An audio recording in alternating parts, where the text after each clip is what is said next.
अस्सलाम वालेकुम स्टूडेंट्स।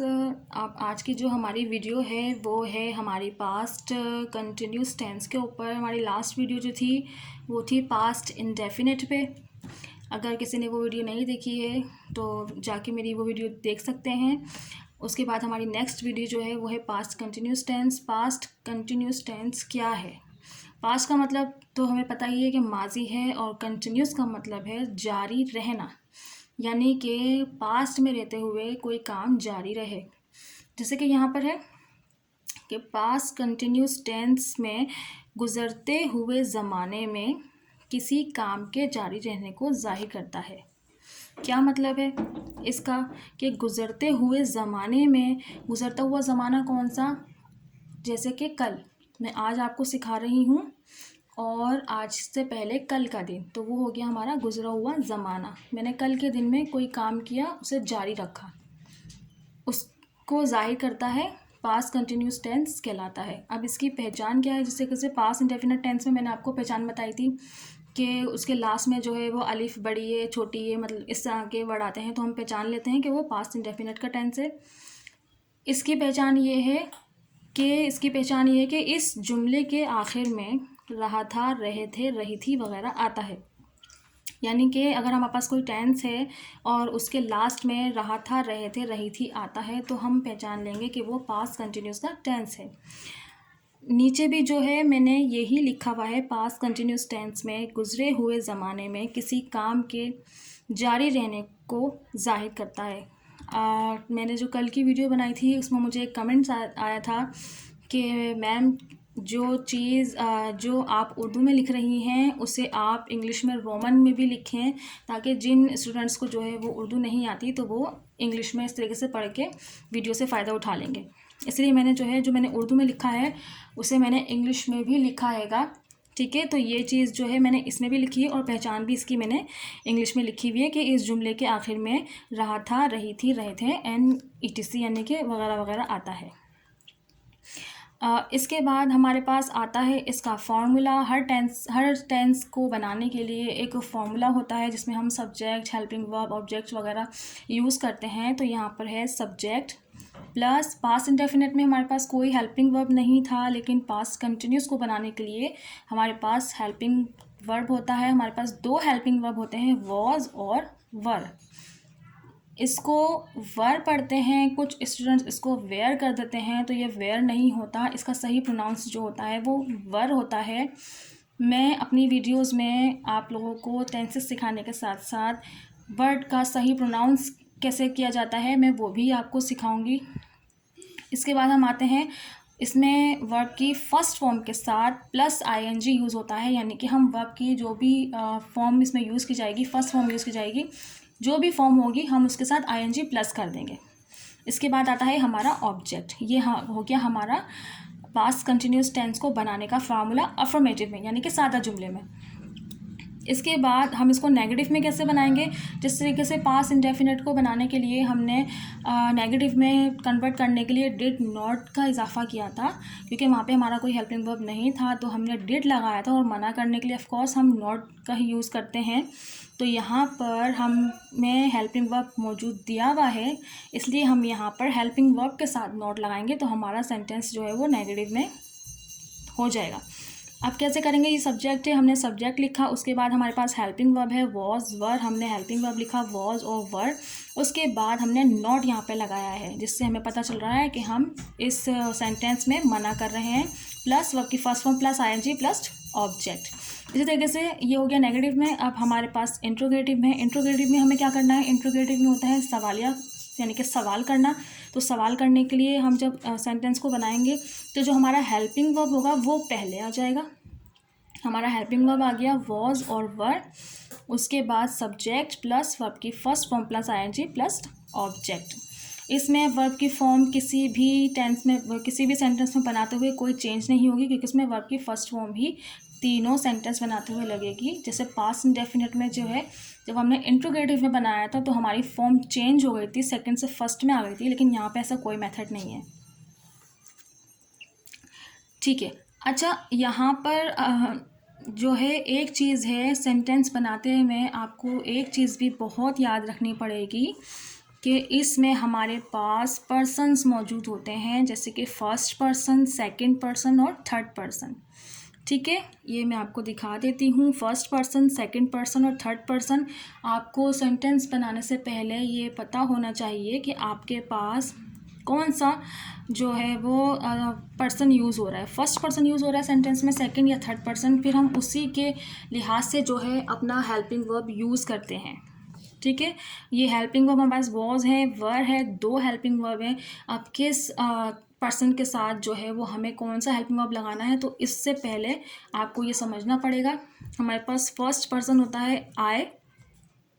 यहाँ पे कुछ लोग इसको भी गलत प्रोनाउंस करते हैं, इसको आई कर देते हैं कि आई, तो ये आई नहीं होता, आई जो है वो सही प्रोनाउंस होता है इसका। सेकंड पर्सन जो है वो यू और योर होता है। थर्ड पर्सन होता है हमारा ही, शी, एनी नेम।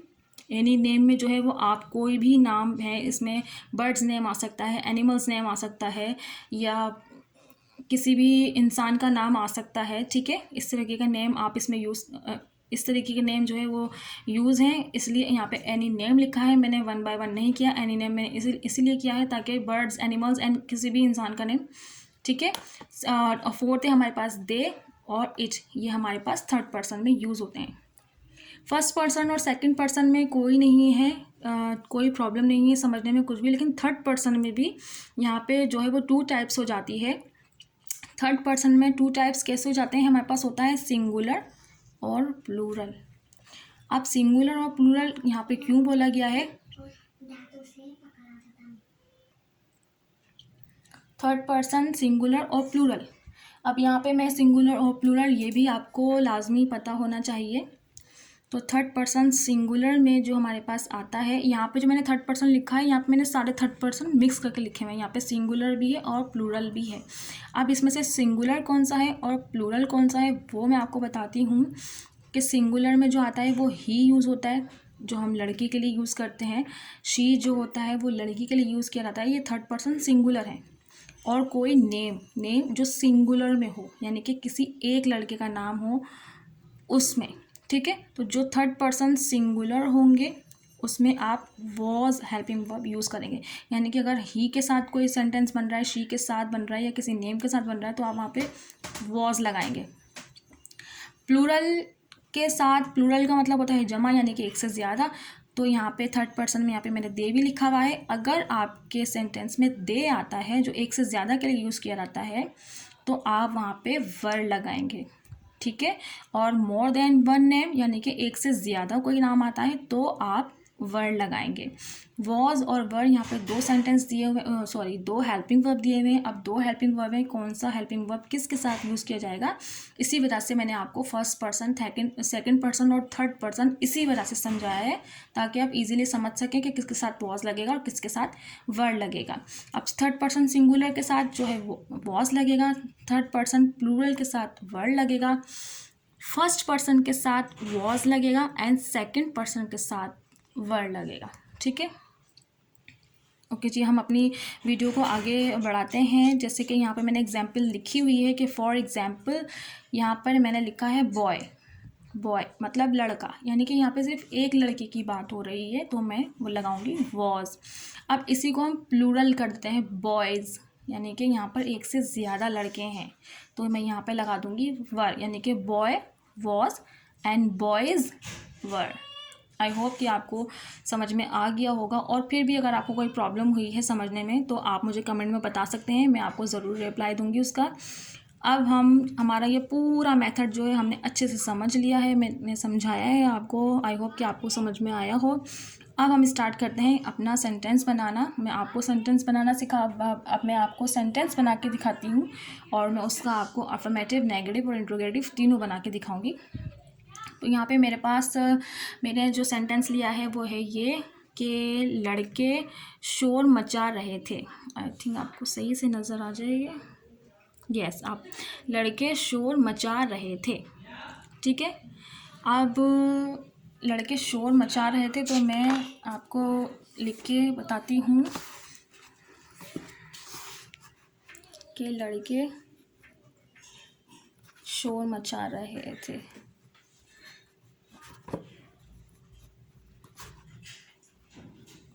ठीक है।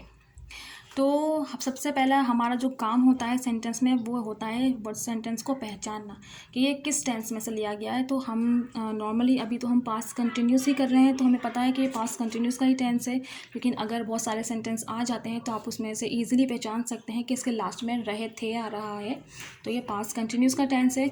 इसके बाद हमारा पास जो सबसे पहले काम होता है वो होता है सब्जेक्ट, ऑब्जेक्ट और वर्ब को पहचानना। अब हम इसमें से कैसे पहचानेंगे कि इसमें सब्जेक्ट क्या है, तो मैंने अपनी लास्ट वीडियो में पास्ट इंडेफिनिट की वीडियो में आपको समझाया था कि वर्ब कैसे पहचानते हैं, ऑब्जेक्ट कैसे पहचानते हैं और सब्जेक्ट किससे कैसे पहचानते हैं। सब्जेक्ट वो होता है जो काम कर रहा होता है, वर्ब वो होता है जो काम किया जाए और ऑब्जेक्ट वो होता है जहाँ पर काम किया जाए।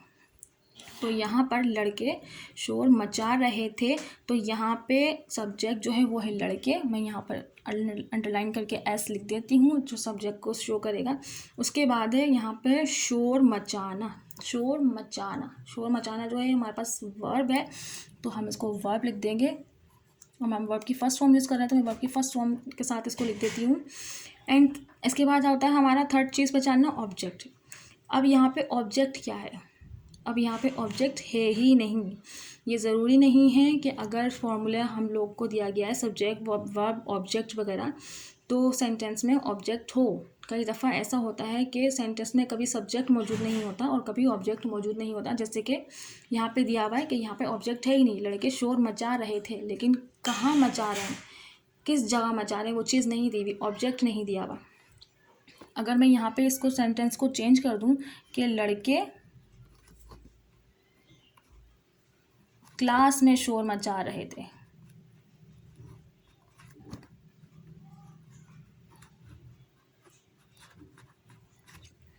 तो अब हमारे पास यहाँ पे ऑब्जेक्ट आ गया। लड़के हमारे सब्जेक्ट ही, शोर मचाना जो है हमारा वर्ब ही हैगा। अब हमारा ऑब्जेक्ट आ गया कि लड़के हो गया सब्जेक्ट, शोर मचाना हो गया वर्ब। अब लड़के कहाँ शोर मचा रहे हैं, तो हमें ऑब्जेक्ट मिल गया क्लास में। आई होप कि आपको ये भी समझ में आ गया हो कि कई बार जो है वो सेंटेंस में जो है ऑब्जेक्ट नहीं होता है। अब हम इसको बनाना स्टार्ट करते हैं। हमारा फॉर्मूला आपको याद ही है, आप वीडियो को पीछे करके भी देख सकते हैं फॉर्मूले को, कि हमारा फॉर्मूला ये है subject plus helping verb was या वर्ब, वर्ब की first form plus ING plus object. अब हमें ये भी पता है first person, second person, third person, ठीक है, तो किसके साथ वॉज लगेगा और किसके साथ वर्ड लगेगा। अब हम अपना जो है सेंटेंस बनाना स्टार्ट करते हैं। हमारे पास सब्जेक्ट है। सबसे पहले मैं यहाँ पे फिर भी आप लोगों के लिए जो है वो एक दफ़ा और लिख लेती हूँ, सब्जेक्ट प्लस हेल्पिंग वर्ब जो है हमारे पास वॉज और वो है वर्ब प्लस वर्ब की first form plus ING and plus object, ठीक है। अब हमारे पास सब्जेक्ट है यहाँ पे लड़के, तो लड़के बॉयज़, ठीक है। यहाँ पे लड़के हैं तो बॉयज़ कीजिएगा, सिर्फ बॉय मत कर दीजिएगा, नहीं तो वो थर्ड पर्सन सिंगुलर बन जाएगा। हमारे पास यहाँ पे थर्ड पर्सन प्लूरल है। उसके बाद है हेल्पिंग वर्ब। अब मैं आपको ये third person singular plural first person में इसलिए बता रही हूँ बार बार ताकि आप हेल्पिंग वर्ब लगाते वक्त मिस्टेक ना करें। तो थर्ड पर्सन प्लूरल के साथ मैंने आपको बताया था कि क्या लगेगा, वर्ड लगेगा। The voice word helping verb आ गया हमारे पास। उसके बाद वर्ब की फर्स्ट फॉर्म प्लस आईएनजी, तो वर्ब की फर्स्ट फॉर्म यहाँ पे वर्ब है हमारे पास शोर मचाना, तो शोर मचाने को कहते हैं मेक अ नॉइज, ठीक है। ये है मेक, फर्स्ट फॉर्म है और इसके साथ हमें प्लस आईएनजी कर देना है, तो हम इसके साथ प्लस आईएनजी कर देंगे, ठीक है।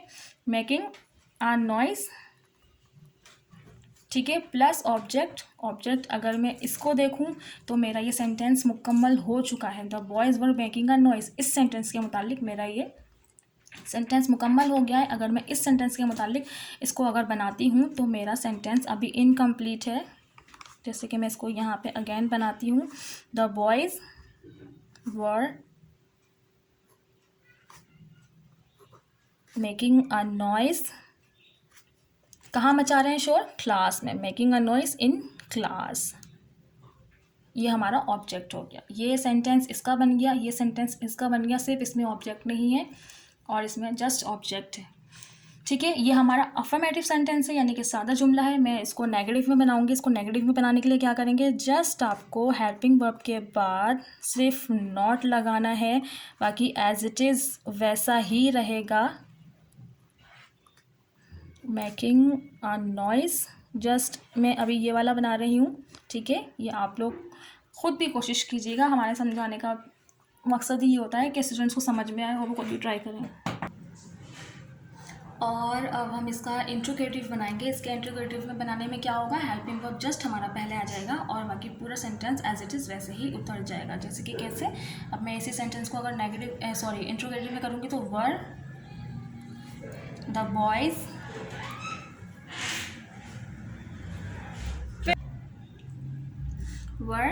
The boys making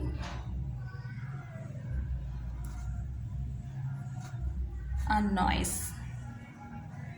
and question mark आपको लाजमी लगाना है। अगर आप जस्ट क्वेश्चन मार्क लगाए हुए होंगे, वैसे जो जिसको आते होंगे सेंटेंस वो तो समझ ही जाएगा कि इंट्रोगेटिव सेंटेंस, लेकिन कोई अगर बंदा मतलब जिसको नहीं आते होंगे वो भी अगर सेंटेंस को देखेगा तो इजीली समझ जाएगा कि यहाँ पे क्वेश्चन मार्क यानी कि ज़रूर सवाल पूछा गया है, ठीक है। तो हमारे अफर्मेटिव, हमारा नेगेटिव, हमारा इंट्रोगेटिव सेंटेंस हमने बना लिया है। आई होप आपको समझ में आ गया हो। अगर आपको कोई भी प्रॉब्लम हुई हो तो आप मुझे कमेंट्स कर सकते हैं, मैं आपको ज़रूर रिप्लाई करूँगी। एंड मेरी वीडियो को देखने वाले जो देखेंगे वो ज़रूर कमेंट्स करें। मैं अपनी वीडियो में आपका नाम ज़रूर शेयर करूँगी जो मेरी वीडियो को देख के कमेंट्स करेंगे। आई होप आपको समझ में आए। हमारी नेक्स्ट वीडियो जो होगी वो पास्ट परफेक्ट के ऊपर होगी।